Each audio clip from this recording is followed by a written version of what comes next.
खुदा बाप और उसके बेटे हमारे खुदाम यीशु मसीह के वसीला से आप सब पर सलामती हो। आप सबको the Bible truth ministry of Pakistan में खुशामदीद। अजीजों, सबसे पहले तो मैं आपको बताना चाहूँगा कि हमारे इस चैनल को बनाने का मकसद खुदा के कलाम की सदाकत आप तक पहुँचाना है। अजीजों, आज हम बाइबल मुकद्दस में से जिस हकीकत पर पर्दा उठाएंगे वो है 7 लिखी कलमात जो खुदाम यीशु मसीह ने अपनी ज़ुबान मुबारका से सादर किए जब खुदाम यीशु मसीह अपने काम को तमाम की तरफ पहुंचा रहे थे। अजीजों, खुदाम यीशु मसीह ने सलीब पर माफ़ी, नजात, मोहब्बत, कफारा, जिस्मानी दुख, कामियत, फतहमंदी और दोबारा बाप से मिलाप के जुमले अपनी ज़ुबान मुबारका से सादर किए। तो आए अजीजों, हम इन 7 सलीबी कलमात के बारे में जानते हैं। मसीह के बाबरकत और जलाली और मीठे और मुबारक नाम में आप सबों की सलामती हो। मैं खुदावन का शुक्रगुजार हूं जिसने हमें इस लायक जाना कि उसके कलाम को आप लोगों तक शेयर कर सकूं। अजीजों, जो आज का हमारा टॉपिक है, जो आज का हमारा मजबून है, वो निजात है। आज का कलाम आपके साथ शेयर करने को हूं, वो दूसरा कलमा है और दूसरा कलमा निजात का कलमा है।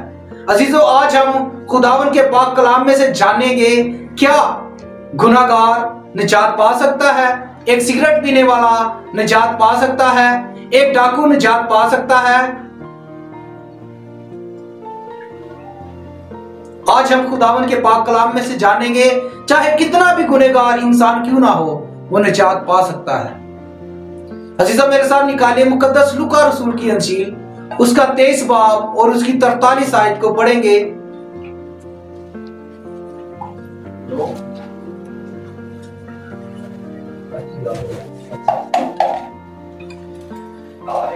उसने उससे कहा, मैं तुझसे सच कहता हूं, आज ही तू मेरे साथ फरदौस में होगा। खुदावन का कलाम पढ़ा जाना, सुना जाना हम सब के लिए बाइस से बरकत हो।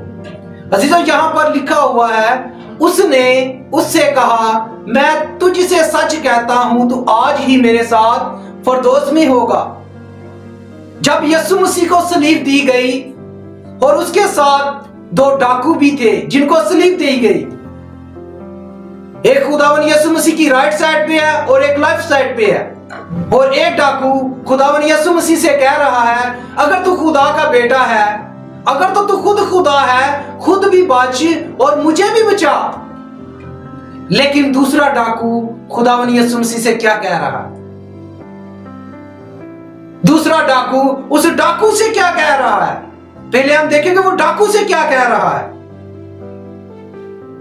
वो डाकू से कह रहा है, तू चुप हो, हमने जो गुनाह किए, जो खुदाई की, लोगों के घर लूटे, हमको तो इसकी सजा मिल रही है।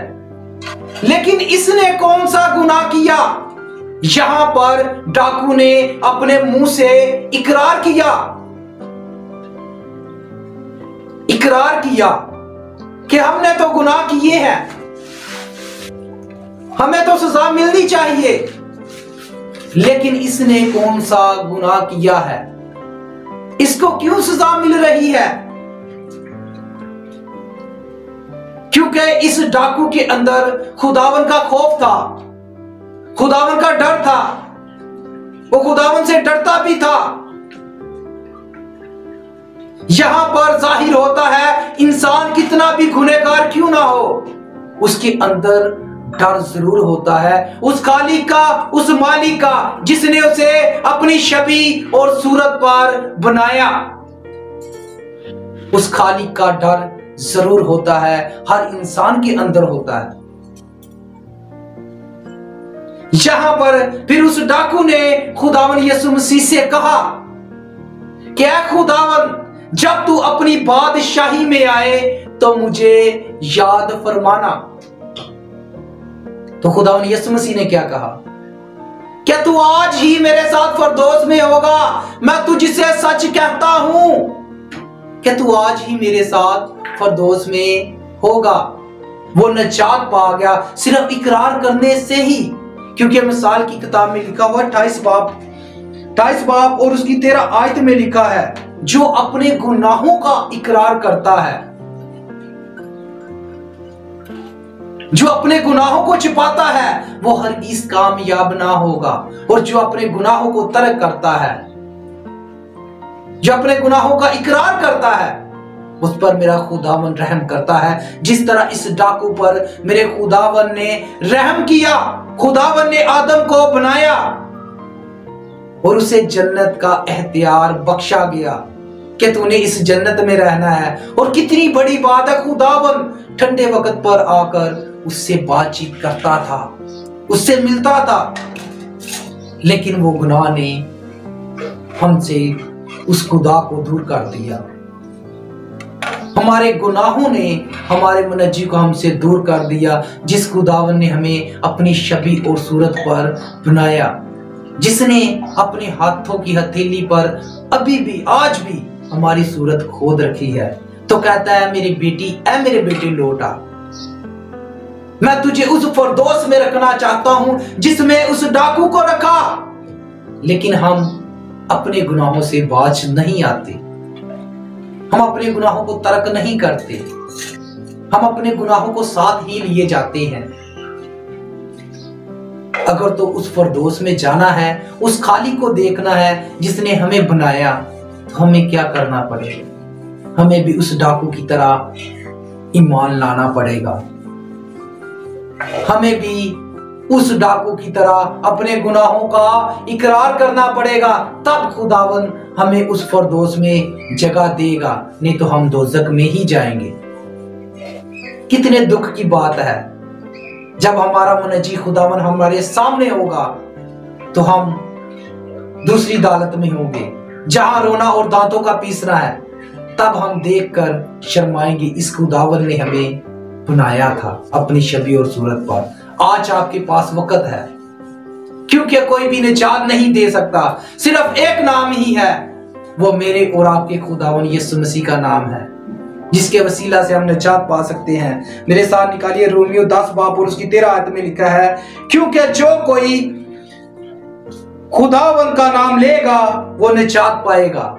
जो कोई खुदावन का नाम लेगा वो निजात पाएगा। तो हम कितनी बार खुदावन का नाम लेते हैं? नहीं लेते।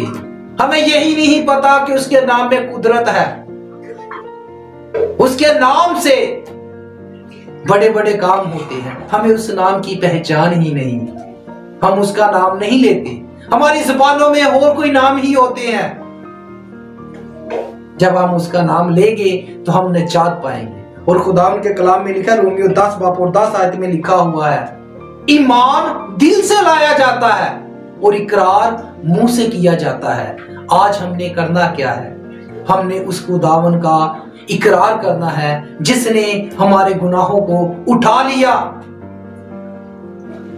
जिसने हमें उस जन्नत की राह दिखाई। उस खुदावन को ना भूले, अपने गुनाहों को उसके सामने रखें, अपनी बदकारियों को उसके सामने रखें। जब हम अपने गुनाहों का इकरार करेंगे तो हमारा खुदावन हमें निजात देगा। अगर तो वो डाकू को निजात दे सकता है, शायद डाकू ने खून भी किए हों, बहुत से काम किए हों, लोगों के घर भी बहुत लूटे उसने, बहुत से जुल्म भी किए होंगे, फिर भी वो निजात पा गया। तो आज हमें अपना गुनाहों का इकरार करना है तो हम निजात पाएंगे। तब हमारा खुदावन यीशु मसीह कहेगा, ऐ मेरे बाप के मुबारक लोगों, मेरी दानी तरफ आओ और बैठो और मेरे साथ खाना खाओ। तब नहीं तो हम दोजक में ही जाएंगे, वहां रोना और दांतों का पीसना है। आज के कलाम के वसीला से खुदा आपको बरकत दे।